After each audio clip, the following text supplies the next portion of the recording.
Radhe Radhe my beautiful awesome family. I hope आप सब बहुत अच्छे होंगे और मैं भी बहुत अच्छी हूँ। जब भी लाइफ में कोई बदलाव आता है, कोई ट्रांसफॉर्मेशन होना होता है, तो इमोशनली और फिजिकली या परिस्थितियों के हिसाब से देखा जाए तो इंसान को बहुत ज़्यादा पेन होता है। इमोशनली सफरिंग स्टार्ट हो जाती है। उसे समझ में नहीं आता कि उसकी लाइफ में जो भी हो रहा है वो क्यों हो रहा है, किस लिए हो रहा है। लेकिन एक बात 100% सच है कि हर बदलाव, हर अंत अपने साथ एक नई शुरुआत लेकर आता है। जब भी कोई बदलाव होता है तो मनुष्य का स्वभाव ही यही होता है कि वो उस बदलाव को स्वीकार ही नहीं करना चाहता।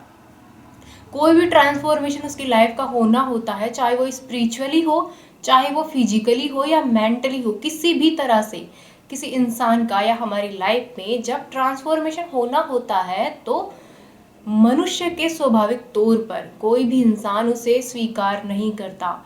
वो हमेशा यही इसी कोशिश में रहता है कि ये जो बदलाव उसके जीवन में आ रहे हैं वो ना आए, ये जो परिस्थितियां उसके जीवन में आ रही है वो ना आए। अब होता यह है कि हमारे जीवन में कुछ नया तभी घटित होता है जब परिस्थितियां बदलती है, जब हम खुद को बदलते हैं, शारीरिक तौर पर भी और मानसिक तौर पर भी। जब हम भावनात्मक रूप से तैयार हो जाते हैं कि हाँ, मैं मेंटली अपने ग्रोथ के लिए तैयार हूँ। उदाहरण के लिए हम यहाँ स्पिरिचुअलिटी को ले लेते हैं। अब स्पिरिचुअलिटी में ऐसे कई सारी मतलब की मान्यताएं हैं जिनको आपको पीछे छोड़कर आगे ग्रो करना होता है। बहुत सारे ऐसे पैटर्न्स होते हैं जिन्हें छोड़ना होता है, जैसे कि कंप्लेन करना, गॉसिप करना। ये तो बहुत छोटे छोटे पैटर्न्स है। इसके अलावा भी इंसान के मन में बहुत सारी धारणाएं, बहुत सारे बिलीव सिस्टम बैठे हुए होते हैं जिन्हें पीछे छोड़कर उसे आगे बढ़ना होता है। जब वो अपने पुराने बिलीव्स को छोड़ता है, पुरानी धारणाओं को छोड़ता है, तब जाके उसकी स्पिरिचुअल ग्रोथ होती है।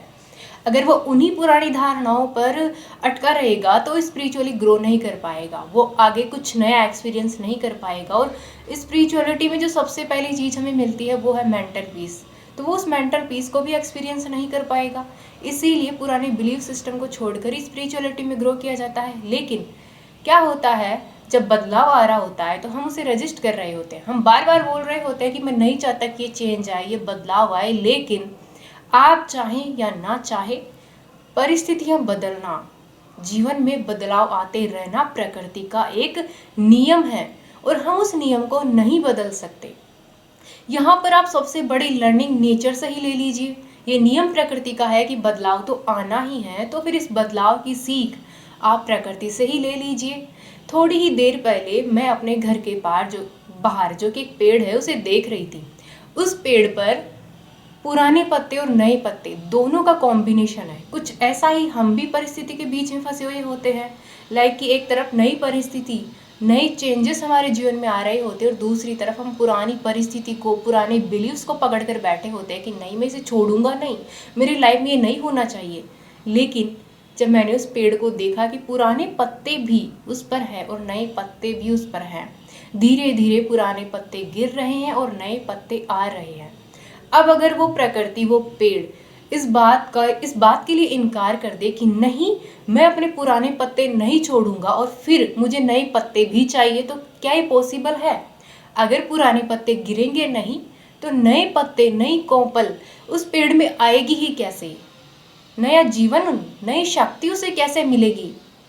जब नई पत्तियां आएंगी तभी तो नई ग्रोथ उस पेड़ को मिलेगी, तभी तो भोजन बनाने के लिए ज्यादा अच्छी पत्तियां उसे मिलेगी, ज्यादा शक्ति सूर्य की वो पत्तियां ग्रहण कर पाएगी, तभी तो उस पेड़ की ग्रोथ होगी, तभी तो।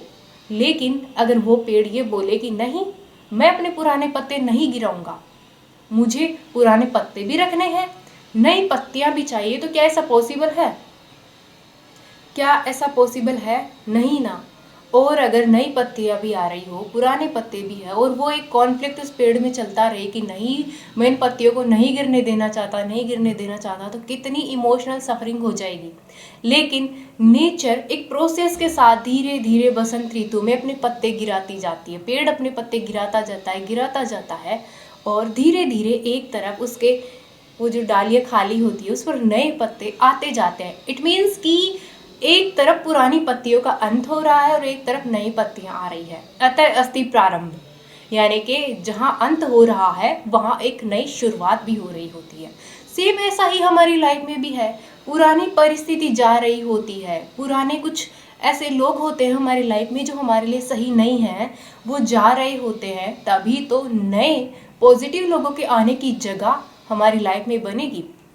स्पिरिचुअलिटी में ग्रोथ जब हमें करनी होती है तो हमें कुछ नेगेटिव पैटर्न्स को छोड़ना होता है, पुराने बिलीफ सिस्टम को छोड़ना होता है।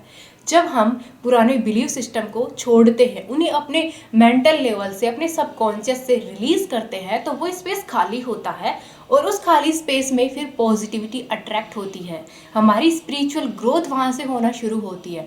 और ये जो कॉन्सेप्ट है ना सिर्फ स्पिरिचुअलिटी में, हमारी लाइफ के हर एक एरिया में लागू होता है। चाहे आप जॉब में से जोड़कर देख लीजिए, चाहे रिश्तों में जोड़कर देख लीजिए। कुछ लोग होते हैं जो चले जाते हैं और फिर अच्छे लोग हमारी लाइफ में आते हैं, तब हमें ये एहसास होता है कि हाँ, वो इंसान चला गया तो अच्छा हुआ, शायद वो सच में मेरे लिए सही नहीं था। बट बहुत बार लोग रजिस्ट कर रहे होते हैं, विरोध कर रहे होते हैं कि नहीं, मैं नए बदलाव को स्वीकार नहीं करना चाहता। और यही उसकी इमोशनल सफरिंग का मेन कारण बन जाता है कि इंसान बदलाव को स्वीकार करने से डरता है। उसे कुछ नया एक्सेप्ट करना होता है बट वो डर रहा होता है और उसके जीवन में इमोशनल सफरिंग चल रही होती है।